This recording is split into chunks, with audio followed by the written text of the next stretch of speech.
E falando agora da nossa medalha de prata aí, Beatriz Ferreira, que era, pô, a favorita, na realidade, né, para ter o melhor resultado aí nessas Olimpíadas, que foi, ela inclusive foi é a atual campeã mundial dos pesos leves femininos, né? Venceu em 2019 o torneio mundial e teve um domínio ali absoluto nas lutas que ela fez até a final, né? Uma grande vantagem na potência sobre as outras atletas, apesar de ser mais baixa, bem mais robusta, bem mais forte, né? E batia bem mais forte, que é até um critério que, como você falou, não adianta muito no boxe amador, mas que impressiona bastante. E ela fez uma final bastante disputada com a Kelly Harrington, né? E que acabou dando a vitória para a irlandesa. O pessoal falou que de repente ela devia ter levado ouro e tal. Eu achei uma decisão justa, assim. O que você achou dessa luta, Daniel? Eu também achei, tá? Foi até bom você ter tocado nesse assunto, porque já vi que você está pensando igual a mim. O que acontece é o seguinte: primeiro se falou que ela não tinha muita experiência. Dos últimos, sei lá, 25, 30 torneios que ela participou, inclusive internacionais, ela foi medalha de ouro, foi medalha de prata, inclusive no Campeonato Mundial. Ela era reserva da Adriana Araújo em 2016. Ela estava com a seleção em 2016. E ela era a reserva da Adriana, que era medalhista, e ela faltou pouco. Ela poderia até ter participado, não sei se ia ter o sucesso, em 2016. Mas nesses últimos anos ela teve muito sucesso. Tá? Ela só não recebeu medalha em um dos torneios internacionais que ela participou. E normalmente era ouro ou prata. O que acontece é o seguinte: aonde eu vejo a vantagem da Bia não é nem tanto na força, é na velocidade. Eu fiz karatê, tá? E eu me lembro disso, do mestre falando como era importante aplicar o golpe com velocidade. Isso naquela época, eu era adolescente, porque a velocidade faz aumentar a força. Né? E a Sim. Bia é muito veloz. Não é só porque aumenta a força, é porque ela consegue disparar o golpe antes da adversária conseguir defendê-lo. Então, às vezes, ela disparava 2 golpes e conseguia atingir os dois. Eu acho que essa é uma das vantagens que a Bia levou em outros torneios e nas lutas anteriores à final dos Jogos Olímpicos. Eu vou te contar uma coisa: eu só fui ver a luta da Bia ontem, porque eu não assisti a luta, aquela final. Aquele dia eu não pude assistir as finais. E ontem eu fui assistir a luta da Bia e todo mundo falava muito no terceiro round. Eu me fixei muito no terceiro round, porque normalmente os comentários que eu ouvi é que a luta estava muito equilibrada no primeiro e segundo round, uma venceu um round, outra venceu outro, mas o terceiro que foi decisivo. E uma das coisas que me chamou a atenção é que, apesar de muita gente que eu vi nas redes sociais, eu não tinha visto a luta, achar que a Bia tinha vencido o terceiro round, havia muita gente também pensando em que a Bia perdera aquele terceiro round. E eu sou um desses. Eu acho que a Bia perdeu aquele terceiro round. Eu sei que muita gente não vai gostar do que eu estou falando, mas eu sempre me destaquei nas transmissões por falar exatamente o que eu penso, né?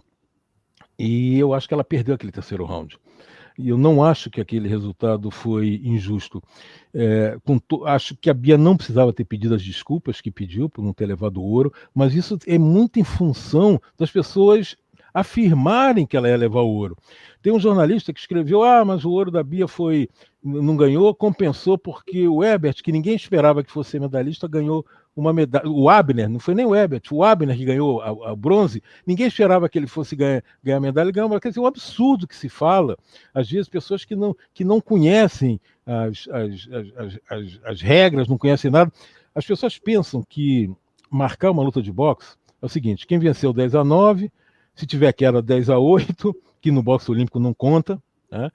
E se tiver 2 quedas 10-7, isso vale mais profissional. Se for desclassificado, tira um ponto. Se julgar uma luta de boxe fosse somente isso, o regulamento bastava ter uma página. Ele não precisava ter 20 páginas, como é o regulamento de boxe. Ele bastava ter uma página onde essas coisas que eu acabei de falar estariam explicadas. Então, muita gente opina, algumas pessoas torcem muito nas redes sociais. A gente vê que o pessoal torce muito, eu entendo isso, tá? Eu ficava, atualmente menos, mas eu ficava louco quando o Flamengo perdia um jogo, né? Perdeu agora de 4 Internacional. Aí eu me testei, já não fico tão louco como eu ficava antigamente. Mas,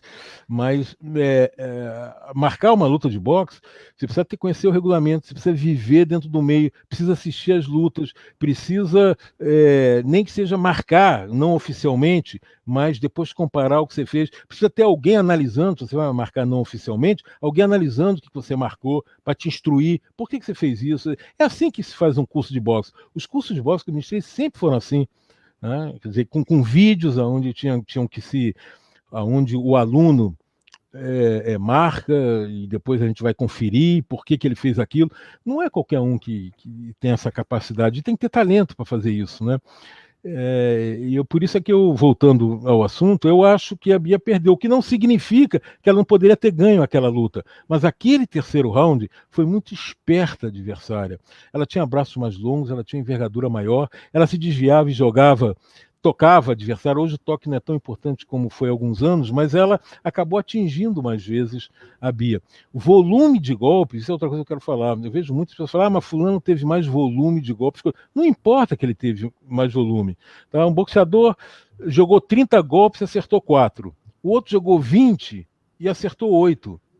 Quem vai ganhar aquela luta? Claro, tem outras circunstâncias, mas a grosso modo, quem vai ganhar é o que acertou menos, o que jogou, lançou menos golpes, mas atingiu mais vezes.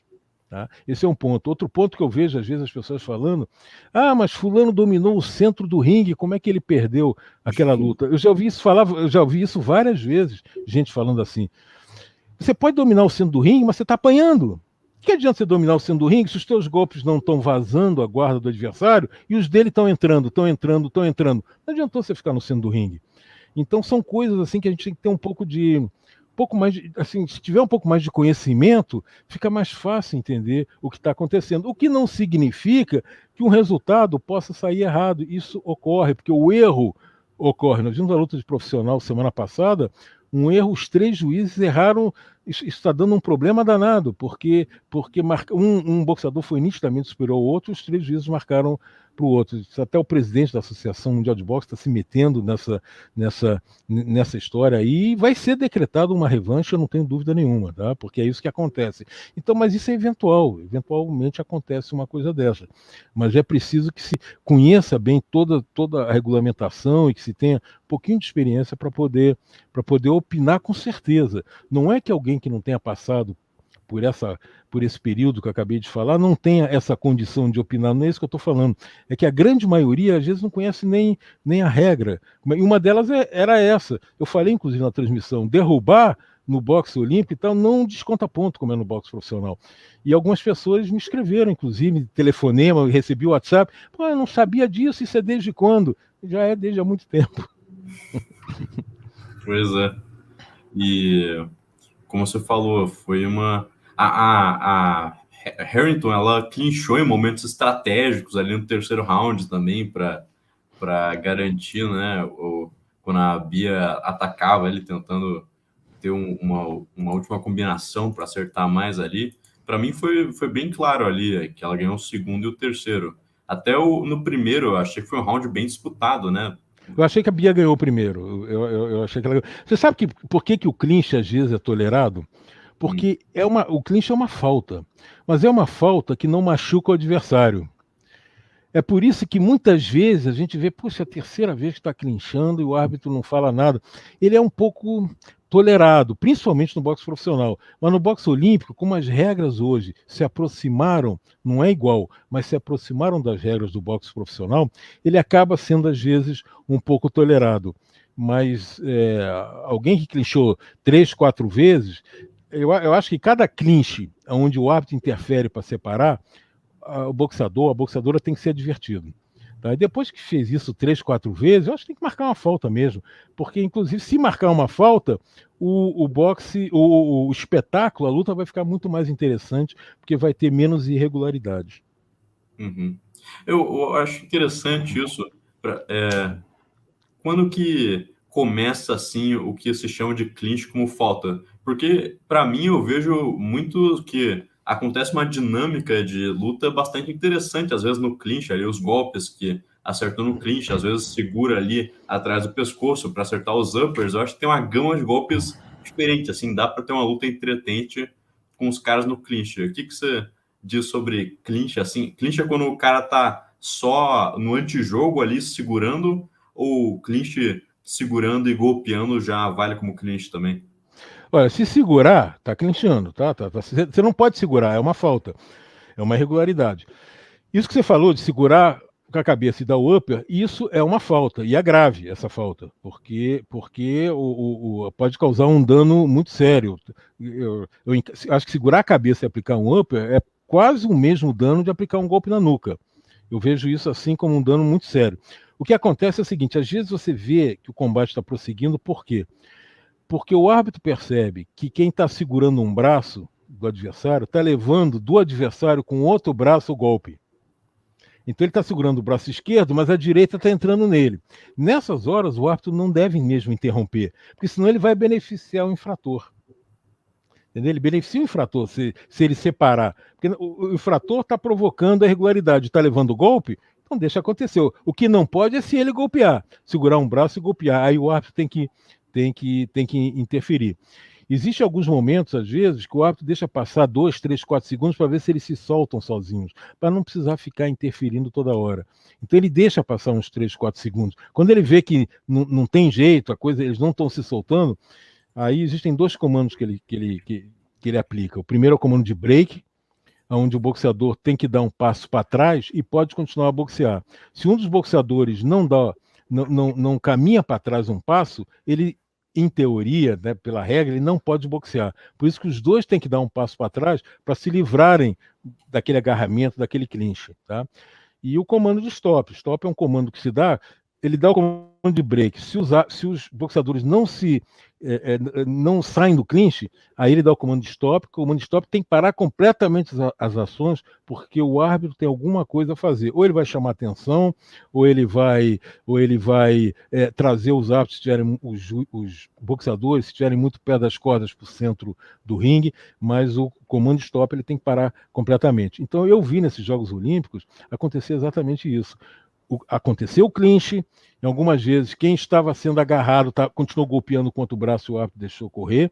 Em outras vezes o árbitro deu o comando de break, que não foi respeitado, e aí ele parou a luta com o comando de stop e advertiu a cada um dos boxeadores.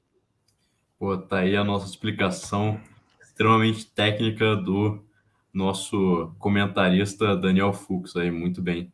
O pessoal continua comentando aqui, excelente apresentação com o comentarista do Sport TV, estou adorando, parabéns. Isso aí, pô, estamos cada vez trazendo pessoas mais conhecedoras da área aqui. Estou tendo uma aula com o professor Daniel Fux, que Obrigado, hein? É um seminário privado, praticamente. E o Tirando a Bandagem está com uma novidade. Criamos um grupo de apoiadores no WhatsApp. Lá você vai ficar sabendo com exclusividade sobre os próximos atletas que vamos entrevistar e vai poder sugerir perguntas para eles. Além disso, vamos discutir sobre notícias do mundo do MMA e vou poder conhecer um pouco melhor quem é você que prestigia os vídeos do Tirando a Bandagem. Então não perca, acesse o link na descrição do vídeo e participe. Vamos trocar uma ideia. Valeu!